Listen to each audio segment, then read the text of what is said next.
Hi guys, in this video I'm going to show you if the brightness slider is missing in Windows 11. I'll show you the quick ways how to fix this issue. So the first step is that I will restart my display enhancement service. For that I will first go in the services, and then after that I will quickly go and search display enhancement service. This one, open this, and I will set the startup type as automatic, and then I will click stop and I will start this service again. And after that I will check if the issue is still not fixed. I will have to go to my second method, which is to uninstall monitor driver. So first I will go in the device manager.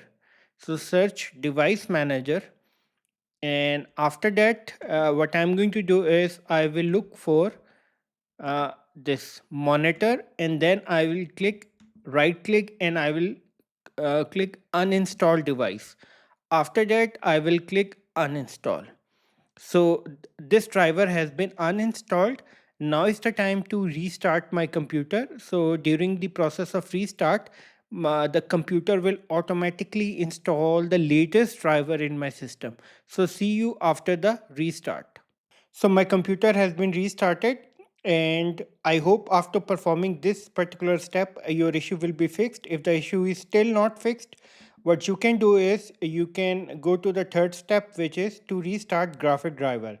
So go to the device manager, and then after that you will have to go to the just wait, go to the display adapter, and this is the graphic driver.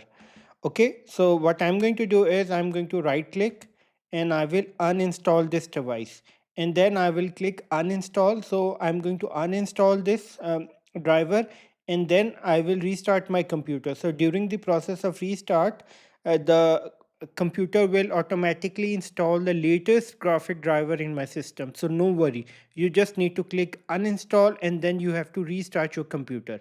So see you after the restart.